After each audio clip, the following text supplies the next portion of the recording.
तर इथं पहिला प्रश्न भागाकार करा, भागाकारावर बाकी लिहा.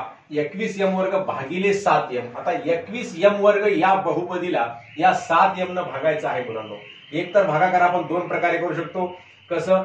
21m वर्ग हे असं लिहिलं 21m वर्ग आणि भागिले किती बेटा 7m न आपण याला भागलं.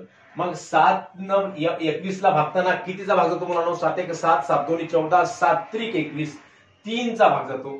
आणि या m न m वर्गाला भागायचं असेल तर m ला कितीनं गुणावं लागेल म्हणजे m वर्ग येते बेटा. m गुणिले m केलं तर m वर्ग येते. म्हणजेच 3m जर 3m न जर याला गुणलं म्हणजे याचा आणि याचा गुणाकार 7 3 21 होतो. m आणि m चा गुणाकार 21m वर्ग होतो. म्हणजेच 21m वर्ग वजा 21m वर्ग. मग काय येते बाकी? 21 मधून 21 गेले 0. मग आता m वर्ग मधून m वर्ग गेले तरी 0च बाकी येते बेटा. मग इथं भागाकार किती आला? भागाकार व बाकी लिहायचे. भागाकार किती आहे मुलांनो? भागाकार बरोबर आहे 3m आणि बाकी किती आहे बेटा? बाकी आहे 0. अशा प्रकारे भागाकार करता येतो किंवा मग अशा उभ्या प्रकारे सुद्धा करता येतो बेटा. उभा म्हणजे कसा आहे बघा, असं 21m वर्ग छेद 7m. आता इथं m चा वर्ग आहे म्हणजेच m चा गुणाकार किती वेळेस आहे बेटा? 2 वेळेस आहे आणि खाली m चा गुणाकार 1 वेळेस आहे. मग यालाच आपण असं लिहू शकतो 21 गुणिले m छेद 7m. म्हणजे 7 गुणिले m असते. मग हे m कटलं आणि 7 1 7, 7 2 14, 7 3 21 आणि 3 गुणिले m चा गुणाकार किती येतो बेटा? 3m येतो. म्हणजे अशा प्रकारे सुद्धा आपण हे भागाकार थोडक्यामध्ये आपण समजून घेऊ शकतो. इथं सुद्धा भागाकार किती आला? 3m आला आणि बाकी काहीच उरले नाही म्हणून इथं आपण बाकी 0 अशा प्रकारे समजून घेता येऊ शकते. मग इथे भागाकार अशा प्रकारे आपण सहसा करायचा. मग इथं भागाकार किती आला? 3m आणि बाकी 0 हे समजून घ्या. पुढचा भागाकार आहे 40a चा घन वजा भागिले वजा 10a. मग इथं 40a च्या घनला 10 वजा 10a ने भागायचं आहे. 40a चा घन वजा 10a. आता 10 ला कितीनं गुणल्यानं 40 येते बेटा? तर वजा 10 ला कितीनं गुणल्यानं धन 40 येते. ऋण आणि ऋण संख्यांचा गुणाकार काय होत असतो? धन होत असतो. म्हणजेच ऋण 10 ला ऋण 4 न गुणावं लागेल बेटा. म्हणजेच ऋण 10 गुणिले ऋण 4 न केलं धन 40 होते. आणि इथं a आहे आणि इथं a चा वर्ग आहे.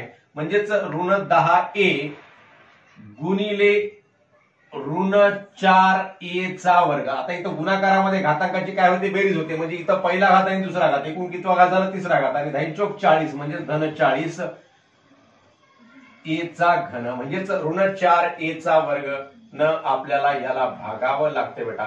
म्हणजेच याचं उत्तर काय येते? मग 40a चा घन येते. मग हे वजा केल्यानंतर काय येते मुलांनो? 0 0 येते. मग आता बेटा याचा भागाकार काय लिहूत आपण? म्हणून भागाकार बरोबर आहे वजा 4a चा वर्ग आणि बाकी किती आली बेटा? बाकी याची सुद्धा किती आलेली आहे? 0 आलेली आहे. बाकी बरोबर आहे 0. आता तिसरा भागाकार आहे या ठिकाणी वजा 48p चा चौथा घात भागिले वजा 9p चा दुसरा घात. इथे कसं करायचं? वजा 48p चा चौथा घात भागिले वजा 9p चा चौथा घात. आता बघा मुलांनो, या ठिकाणी 9 न 48 ला निशेष भाग जात नाही. मग आपण या ठिकाणी काय करायचं? 9p चा दुसरा घात. मग इथं काय करता येते मुलांनो? आपल्याला बाकी शिल्लक राहते. या ठिकाणी 9 45 चा भाग जातो, पूर्ण निशेष भाग जात नाही. मग अशा वेळेस आपण काय करायचं? याचं संक्षिप्त रूप आपण करू शकतो. याचं संक्षिप्त रूप कसं करायचं? वजा 48p चा चौथा घात छेद वजा 9p चा दुसरा घात. आता या वजा वजाचं अधिक होते बेटा. वरी सुद्धा वजा आहे, खाली सुद्धा वजा आहे. याचं संक्षिप्त रूप आपण देऊ शकतो. संक्षिप्त रूप म्हणजे कसं? वर 48 आहे म्हणजेच 3 न भाग जातो. 3 न भागल्याने याला काय येते? 3 1 3 होते बेटा. आणि 4 मधून 3 गेला, 1 उरला, 18 झाले. 3 5 15, 3 सख 18 आणि खाली 3 न भागलं तर 3 त्रिक 9 आणि वर p चा चौथा घात आहे आणि खाली p चा दुसरा घात आहे. मग हे p चा चौथा घातातून दुसरा घात काय होईल मुलांनो? खालचा वजा होईल. म्हणजेच हे 16/3 p चा चौथ्यातून दुसरा वजा केला तर किती होते बेटा? दुसरा राहते या ठिकाणी. म्हणजे 16/3 p चा दुसरा घात हे याचं उत्तर येते. भागाकार व बाकी म्हणजे हे काय झालं? याचा भागाकार झाला. म्हणून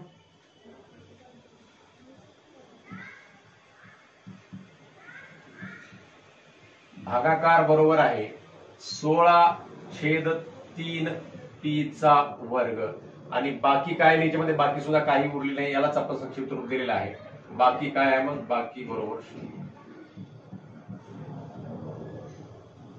आता पुढचा आहे 40m चा 5वा घात भागिले 30m चा घन. याला सुद्धा आपण संक्षिप्त रूप देऊयात असंच 40m चा 5वा घात छेद 30m चा घन.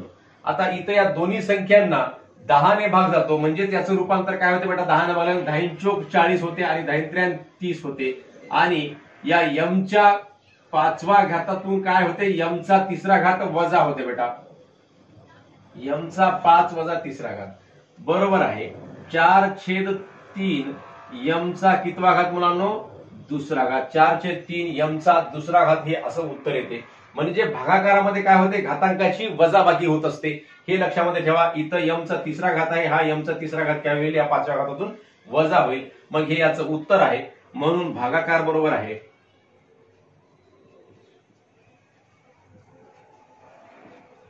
भागाकार बरोबर आहे 4/3 m चा 2रा घात आणि बाकी बरोबर 0. बाकी बरोबर 0. त्याला संक्षिप्त रूप दिल्यानंतर हे आलेलं आहे. तर लगेच आपण पुढचे काही प्रश्न बघूया. तर मुलांनो या ठिकाणी 5वा प्रश्न आहे 5x चा घन वजा 3x चा वर्ग भागिले x चा वर्ग. मग या द्विपदीला या एकपदीनं आपल्याला भागायचं आहे. मग हे भागताना काय करायचं मुलांनो, तर पहिल्यांदा या पहिल्या पदाला भागून घ्यायचं आणि नंतर दुसऱ्या पदाला भागायचं.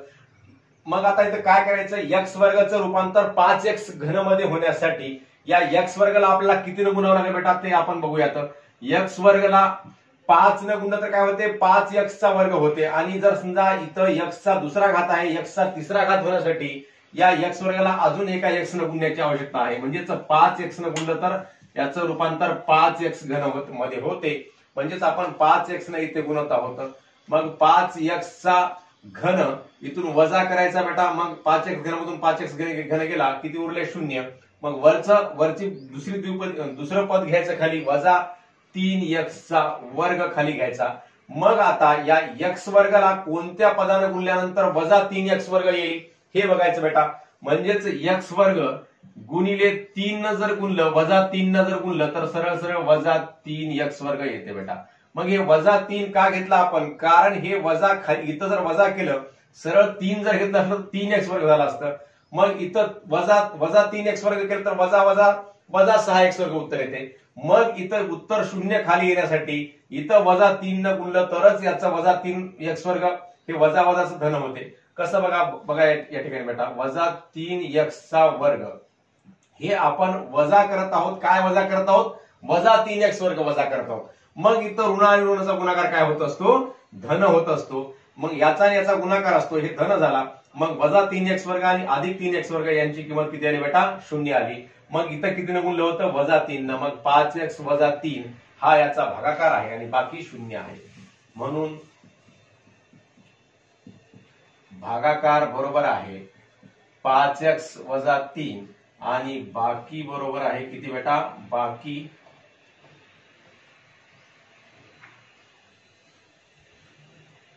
बाकी बरोबर आहे 0.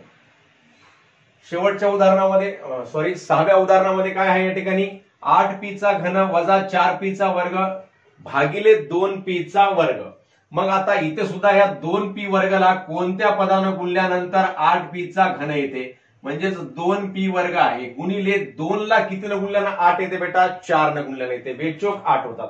आणि p वर्गाला कितीनं गुणल्यानं p चा घन येते, तर p न गुणायचं म्हणजेच p चा घन होते. म्हणजेच 4p न जर गुणलं तर उत्तर काय येते, 8p चा घन येते. बरोबर आहे 8p चा घन. म्हणजेच 4p न आपण गुणत आहोत. 4p म्हणजे 4p चा भाग जात आहे या ठिकाणी वजा 8p चा घन. मग हे 8p मधून 8p च्या घनामधून 8p चा घन वजा केले तर किती राहतात, तर 0 राहते या ठिकाणी. मग वजा 4p चा वर्ग. आता बघा बेटा, इथं 2p चा वर्ग आहे आणि इथं 4p चा वर्ग आहे आणि इथं वजा आहे. मग या 2p वर्गला गुणिले -2 न जर गुणलं तर काय येते बेटा, -4p चा वर्ग येते. म्हणजेच इथं -2 न गुणावं लागते. मग -4p चा वर्ग.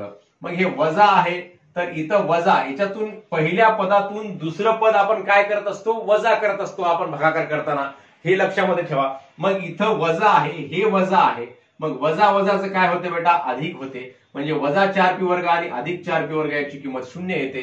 मग अशा प्रकारे भागाकार काय आला, मग या ठिकाणी 4p - 2 आला. म्हणून भागाकार बरोबर आहे 4p - 2 आणि बाकी किती आहे बेटा, बाकी बरोबर आहे 0. अशा प्रकारे सराव संच 10.1 मधले पहिले सहा प्रश्न तुम्हाला या ठिकाणी सोडवलेले आहेत. उर्वरित 4 प्रश्न पुढील व्हिडिओमध्ये घ्यायचे. तुम्हा सर्वांना हा व्हिडिओ समजला असेल, आवडला असेल तर नक्की आपल्या विद्यार्थी मित्रांना शेअर करा व व्हिडिओवर लाईक्स व कमेंट सुद्धा अवश्य करा मुलांनो. धन्यवाद.